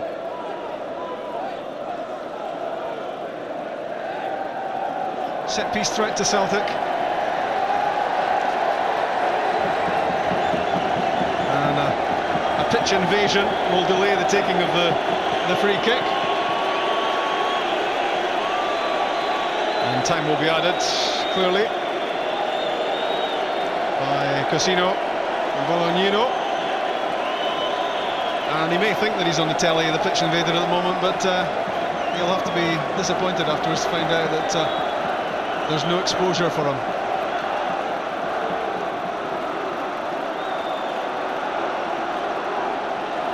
Well, that's him hustled out of the game.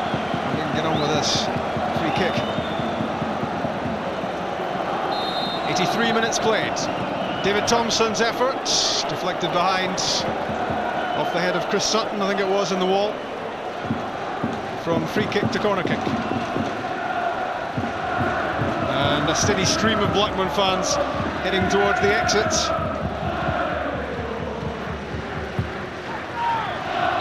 And that was out before it was in.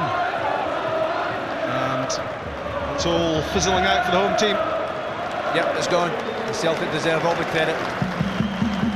Streaming away.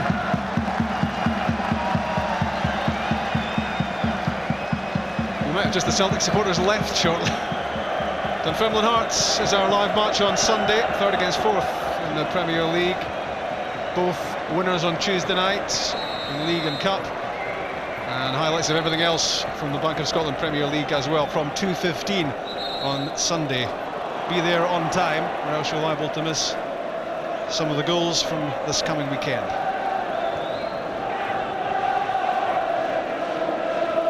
David Dunn. David Thompson, no way through. Two-guy. Here's a chance, and, well, story of the match, really, for Blackburn, as David Dunn fires over the top. That's a great chance. Graham Souness, you can see the disappointment in his face. They get the break of the ball here, but they're just not going to score. Bobo Baldi put him under a little bit of pressure, but didn't hit the target.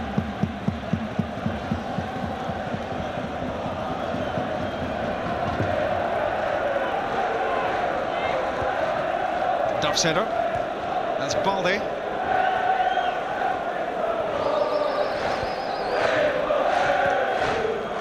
Johansson for Cole.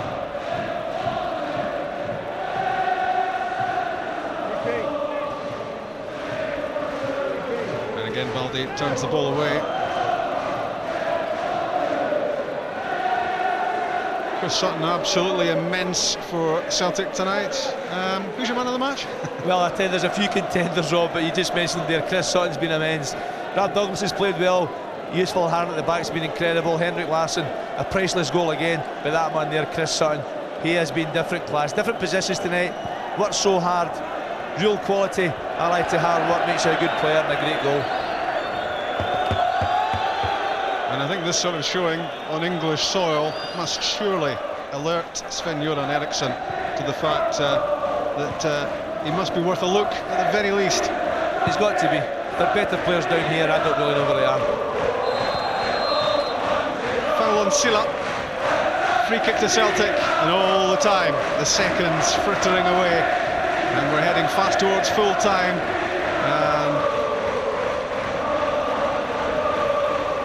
Well, I didn't think it was that mild down in Lancashire. Was that a check?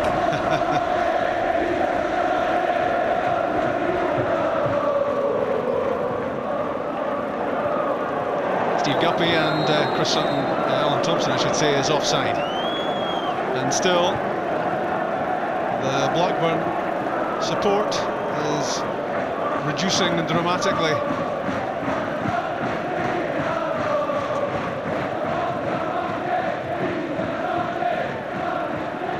Thompson trying to combine with Cole. Good interception by Alan Thompson.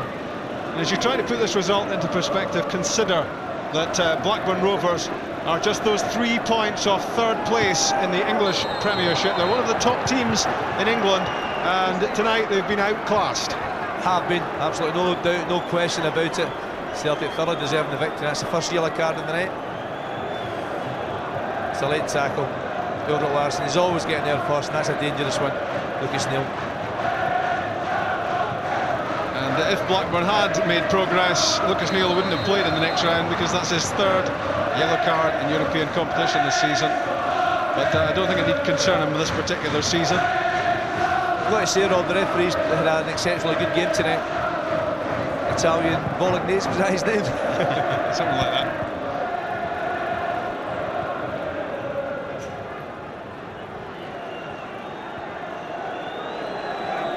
Two minutes left of the 90.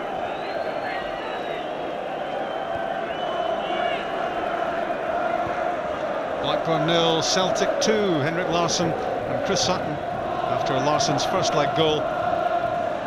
3 goals in front, Celtic. David Dunn, unable to get past Neil Lennon. Now Blackburn try down the left-hand side with Damien Duff. Back for Johansson.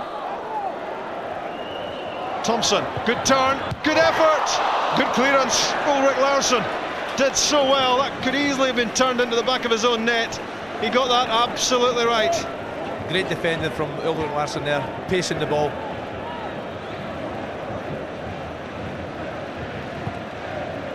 Duff's right foot cross this time. Guppy's there to fire the ball away. Two-guy, done. Shot deflected, the sting taken out of it by Baldi. And no problem for Douglas inside the 90th minute. It's the 89th minute and Celtic are still working so hard. They're desperate not to lose a goal to make sure they get the right result here. Terrific turn by Thompson, and it was a dangerous ball fired across goal as he slipped. It had the beating of Douglas. Andy Cole flung himself in, and a well-played Ulrich Larsson, top defending. Had to get there, could have been an OG. He kept his composure, he's eyeing the ball and made sure the ball went the right way.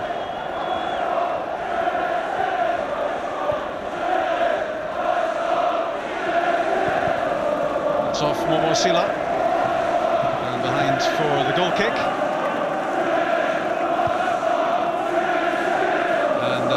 Celtic fans not beating Graham Souness or anything. 2 minutes of time added on. 2 minutes. 90 minutes played, 2 to go. 2 minutes between Celtic and the UEFA Cup third round draw in Switzerland tomorrow.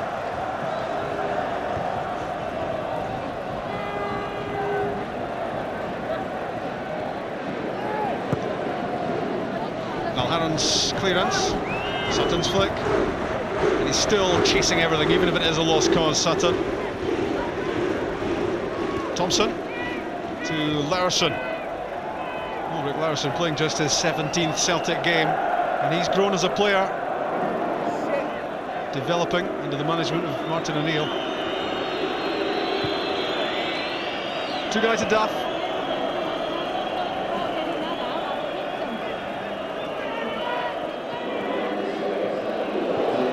And even now, Celtic's work ethic is so obvious. At a time when they might be sitting back and admiring themselves, they're still putting in one heck of a shift. Yep, they're all working hard. We'll get lots of praise for this in the media tomorrow, and thoroughly deserved. Not to mention tonight. Have you praised Celtic? I think so. There's Valharen, and certainly confused Rob Douglas there by flicking the ball away, but proved to be a decent decision. And it's also a Celtic throw. And Valharen, well, Celtic haven't had a failure tonight, but Jos Valharen has been very influential at the back. It gives them such a sturdy backbone. He's played really well. All the defenders have played well, especially the early part of the game when the score was 0-0 tonight. It was always going to be vulnerable, but they managed to keep their shape, keep their formation, and defend well.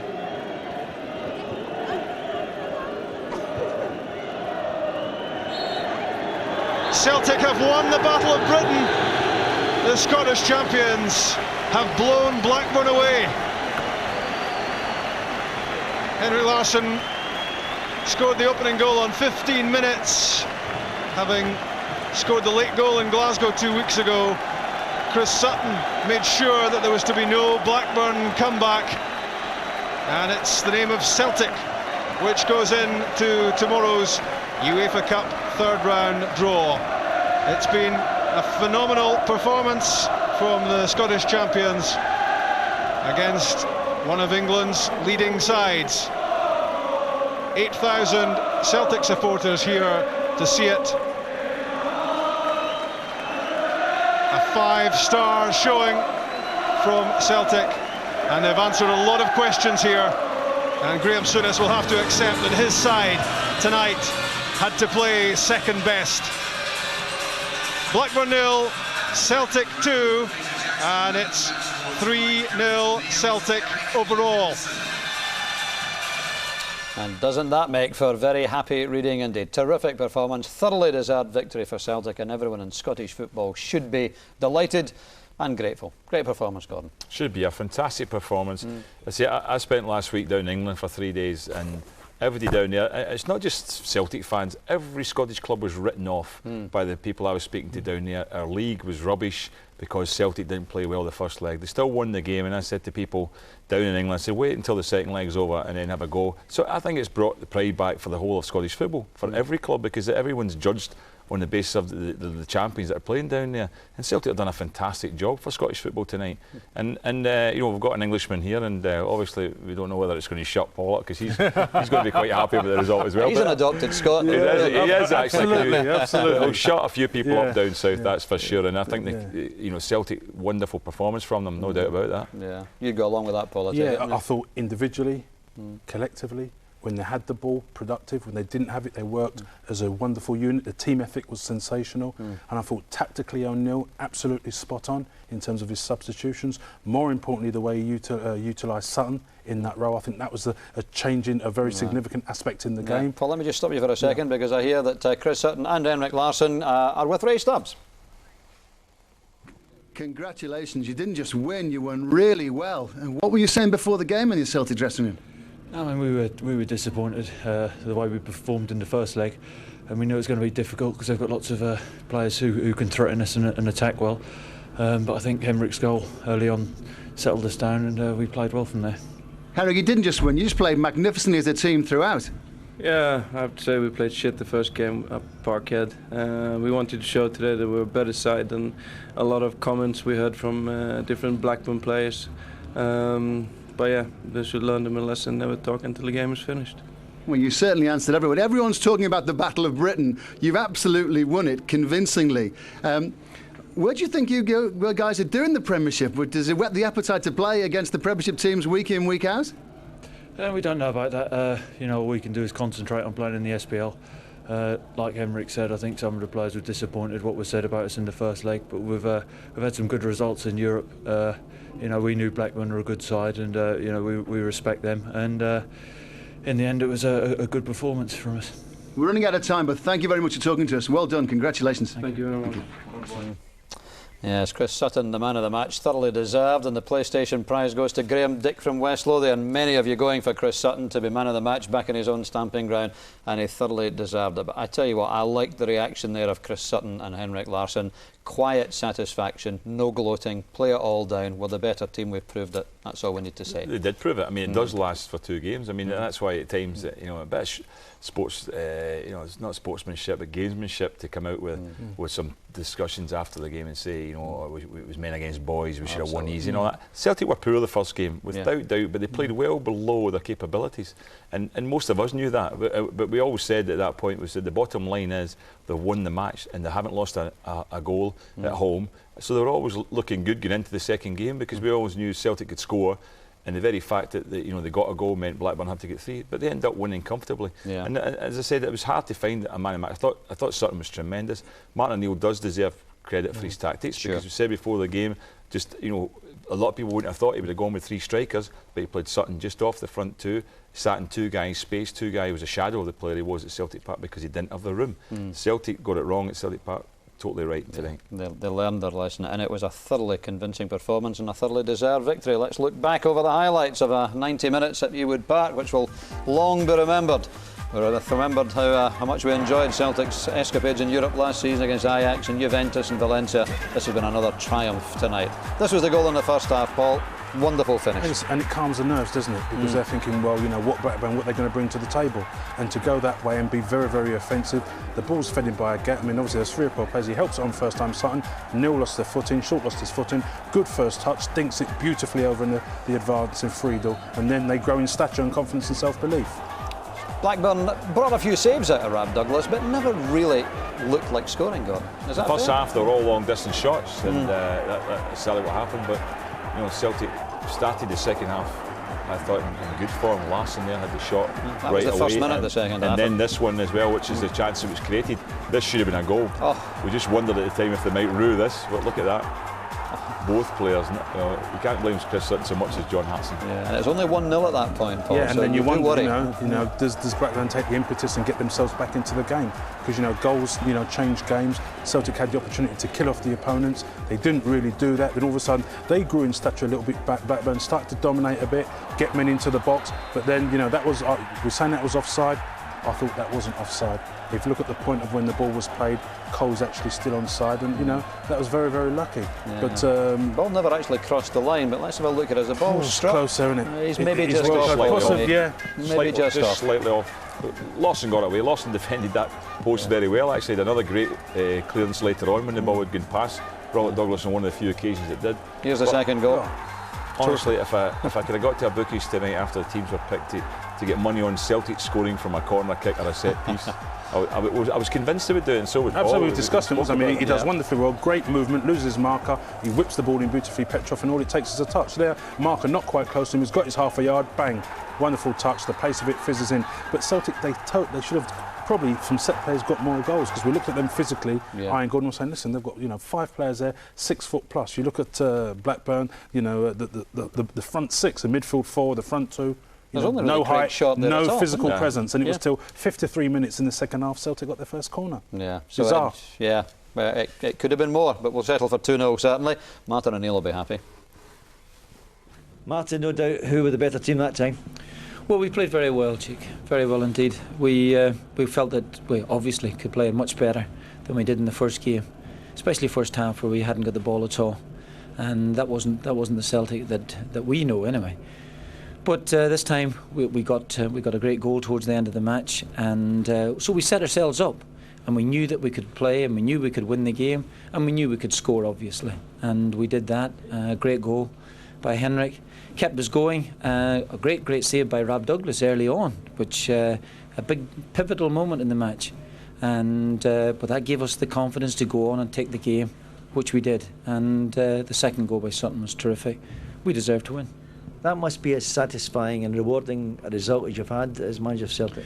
Well, I mean, we had some really good results, absolutely. I think the time that we qualified against Ajax, when we played them off the pitch in Ajax, didn't play so cleverly at Celtic Park, and some really great results in the Champions League. And funnily enough, beating Valencia last season when we went out in penalty kicks was a big moment.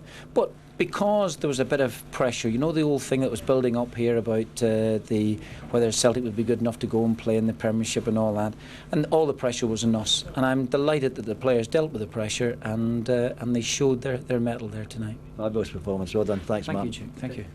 Yes, that's the subtext, so it's all how would Celtic and indeed Rangers cope in the Premiership, and we could argue about that all night, but Celtic have made the point that they can learn from a bad 45 minutes and improve and compete with a team who are in the top half dozen. Well, exactly. Well, I've been saying all along that I disagree with people that say they couldn't do well in the Premiership. I think Rangers and Celtic would be up there top 6 without question. No, you agree, Paul, yeah? Yeah, I mean the difference between two, Blackburn dominated the first game, no end product.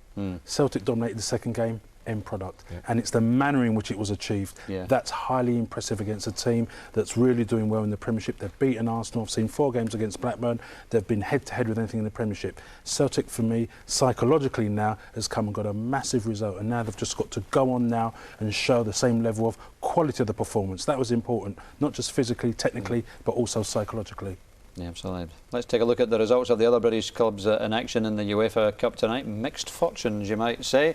Fulham got through though, 2-1 over Dinamo Zagreb. They had that comfortable 3-0 lead from the first leg in Croatia, so well done to Jean Tigana, 5-1 on aggregate. Leeds United likewise, 4 goals by Alan Smith this afternoon in Florence against Hapoel Tel Aviv, 5-1 also on aggregate there. But Ipswich go out, beaten 1-0 in the Czech Republic by Liberec, and it's the Czechs who win 4-2 on penalties. But the match which really mattered for us tonight, of course, was that 2-0 victory for Celtic, and that will give Scottish football a huge boost. As we look ahead to the weekend, before we go, let's just remind you, as always, we're around on Saturday, the lunchtime programme, and then results, action and reaction throughout the afternoon. Our big live match on Sunday afternoon is Dunfermline against Hearts, 3rd and 4th in the Bank of Scotland Premier League. We'll also have highlights of the Aberdeen Rangers game and the Celtic Partick Thistle game, and we're on there 2:15 on Sunday. If you want to talk some more about the Celtic Blackburn match, and I'm sure that you do, Jim Chin, I would love to hear from you. 0500 92 95 00 on Radio Scotland. They'll be getting underway in just a couple of minutes from now. Final thought to Paul, you're going back south and you'll go back and you'll tell them Scottish football's not that bad. Well, I'm going to have a good night out first and then I'll be back. Is that an offer? Okay, all right, we'll come with you. They've seen it, they know it's not Absolutely, that bad. They've seen our game down the south tonight, the game, a Scottish team playing, and they'll know the football's not that bad. The thing is, it's a wonderful feel-good factor now. You know, for me, it's just the manner in which it was achieved. That's been the most highly impressive moment for me this evening. Has indeed. Paul, good to see you. Pleasure. Look forward to that night out. Gordon, you can come with us as well. There we go. Celtic have won, 3-0 in aggregate. Would have taken that at the start. Good night.